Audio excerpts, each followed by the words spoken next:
bien, salut à tous et à toutes, c'est Monsieur Toc, l'enquêteur en mousse dont le patronyme rime avec Sherlock. J'espère que vous allez bien et que vous avez apprécié mon test d'Astrobot, ainsi que celui de Dead Rising bien sûr, et enfin celui des Chevaliers de Baphomet. Aujourd'hui, nouveau jeu d'aventure et nouveau jeu japonais, puisque j'ai eu la chance de recevoir ce titre il y a déjà plusieurs semaines, et figurez-vous que j'ai même une version physique PS5 à vous offrir. Si jamais vous souhaitez tenter de la remporter, surtout restez bien jusqu'à la fin de la vidéo. Pour l'heure, je vous propose déjà mon verdict complet sur cet opus, à savoir Master Detective Archives Raincode Plus. Quel nom de merde. Oui, t'es gentil, c'est pas moi qui ai choisi, hein. Et d'ailleurs, c'est pas moi non plus qui ai décidé d'en faire mon 38e test de l'année, alors que le jeu pèse 38 Go et propose 38 trophées. Ouais, c'est peut-être le signe de quelque chose, hein, on sait pas. En revanche, ce qu'on sait, c'est que ce Master Detective Archives Raincode, ou M-Dark pour les amateurs de Mireille, est un jeu signé par les créateurs de Danganronpa, et qu'une première version était déjà sortie sur Switch en 2023. Cette fois, le projet sort sur PC, mais aussi sur Xbox Series et PS5, celle que vous verrez durant toute cette vidéo. Et autant dire que ça change de la cartouche Nintendo, puisque le projet tourne à présent en 4K, qu'on a droit aux 60 FPS, au mode galerie aussi, permettant de revoir les cinématiques et d'écouter les musiques, et que le rendu global est évidemment bien plus agréable à l'œil. A noter également que les 5 DLC payants qui étaient sortis jusque-là sont ici directement inclus. Alors vous l'aurez aisément constaté, l'esthétique générale est aussi sombre qu'elle est colorée, et c'est tout à fait normal. En effet, ici vous êtes face à un jeu d'aventure enquête, teinté de paranormal, éclairé par des millions de néons fluo certes, mais tournant autour de thèmes matures, gore et psychologiquement violents.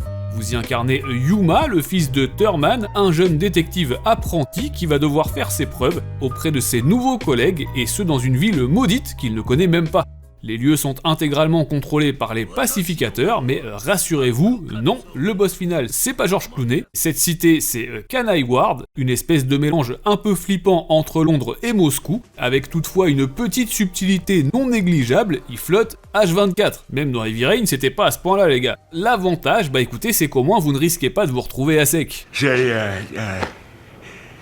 J'allais voir un peu d'eau. Alors évidemment, dans ce jeu plus vieux, même s'il est tout récent, la ville en question ne s'est pas retrouvée dans cette situation par hasard. Tout a basculé le jour où une multinationale façon Shinra a débarqué et a pris le contrôle de tous les quartiers. Cette entreprise, c'est la corporation Amaterasu, et non, c'est pas Umbrella, désolé Rihanna. Bon, pour l'anecdote, hormis Okami, Amaterasu c'est la déesse du soleil, donc vous aurez compris l'ironie de la chose, forcément. Et là vous allez me dire, ok, mais qu'est-ce qu'on vient foutre ici au juste ? Et c'est une très bonne question, à laquelle je répondrai que vous êtes là pour résoudre plusieurs affaires de meurtre, tout ce qu'il y a de plus étrange, et accessoirement, vous êtes accompagné de Shinigami, la déesse de la mort qui vous suit partout, qui n'a rien à voir avec Ichigo, mais qui ressemble étrangement à la princesse Lumpy Space. Le but ultime du jeu étant de prouver à tout le monde que vous avez beau être Minus, vous en avez dans le cortex. Pour ce faire, ce Master Detective Archives est découpé en 3 énormes segments, qui forment les piliers fondamentaux de sa boucle de gameplay. Premièrement, le monde semi-ouvert, et tout ce que ça comprend de quêtes annexes et d'exploration. Ici, aucune composante RPG ou quoi que ce soit de ce genre, on est là pour parler aux PNJ et effectuer des missions secondaires scénarisées. Un peu comme dans un Yakuza si vous préférez, mais en version simplifiée et sans combat. Ensuite vient la partie purement axée sur l'enquête, on appréciera d'ailleurs l'énorme hommage au crime de l'Orient Express durant l'intro du jeu, sans oublier que l'aura qui lévite autour du projet, si je puis dire, possède aussi un petit côté Catherine, Mugen South et même Deadly Premonition par moment. Bref, durant vos investigations, vous assisterez à beaucoup de phases de dialogue, de voyages rapides aussi, ainsi qu'à l'utilisation de différents pouvoirs psychiques. Et étant donné que vous n'êtes qu'un apprenti, vous allez devoir utiliser ceux de vos collègues sur les scènes de crime, avec plus ou moins de réussite d'ailleurs. Elle rentre dans l'esprit des gens. Elle sait lire dans les pensées. Tu es triste. C'est le plus beau jour de toute ma vie. Et enfin, last but not least, en guise de dernier pilier, ce Master Detective Archives termine chacune de vos enquêtes dans une espèce de donjon gigantesque à la Persona, hyper chelou et totalement hors de contrôle. Ça s'appelle le Labyrinthe des Mystères, c'est diffusé sur TF1, et vous devrez y réussir autant de mini-jeux que de reconstitutions de scènes de crime ou encore de combats sous forme de joutes verbales vraiment stylées. D'ailleurs, et si jamais vous vous posiez la question, c'est également dans ce lieu bien zarbe que vous allez découvrir la forme un tant soit peu plus humaine, avec un Z, de la déesse qui vous accompagne. Puisque, je vous le disais en préambule, c'est surtout grâce à elle que vous allez pouvoir essayer de vaincre la société Amaterasu. Cocasse quand on sait à quel point chez Shinigami il y a du monde au balcon. Comptez donc environ 35 heures en moyenne pour terminer l'aventure et facilement une cinquantaine d'heures si comme moi vous avez envie de tout voir et de tout faire. Pour ma part, je vous avoue que j'ai totalement été happé par le projet.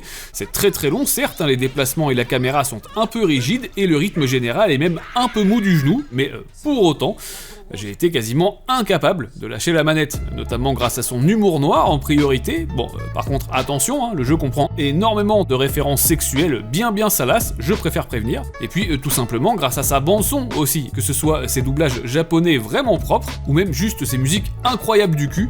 Ouais, d'ailleurs, il y en a 69, et je vous promets, c'est même pas une blague, en plus.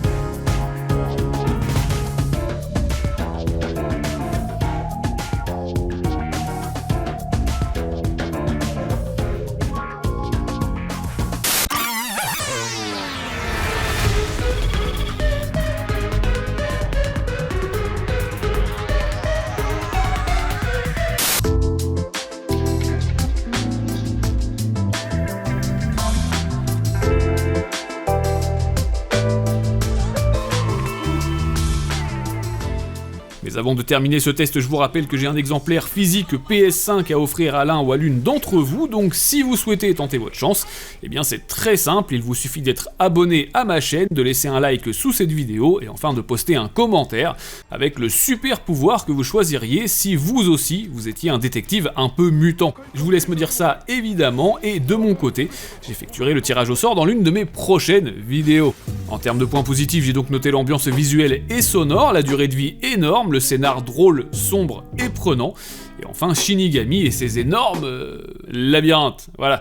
En termes de négatifs, c'est contrebalancé par le fait qu'il soit parfois trop long, je vous le disais, les déplacements un peu rigides aussi, et puis pas toujours logiques, un peu comme dans les Ace Attorney, si vous n'avez pas cliqué sur la phrase exacte au moment exact voulu par le scénario. Bon, c'est un petit peu dommage, mais heureusement, ça ne gâche pas le plaisir de jeu pour autant. Voilà donc tout ce que je pouvais vous dire sur ce Master Detective Archives Raincoat Plus qui sort bien sûr le 1er octobre sur PC, PlayStation et Xbox. N'hésitez pas à me dire ce que vous en avez pensé et bien sûr à partager cette vidéo à qui le voudrait sur vos réseaux sociaux et à vos proches, ce sera déjà pas mal. N'hésitez pas à vous abonner non plus, à devenir membre soutien si le cœur vous en dit, et pourquoi pas à me rejoindre sur les réseaux sociaux. De mon côté, je vous donne rendez-vous très bientôt, mais d'ici là, jouez bien, amusez-vous bien et à très vite.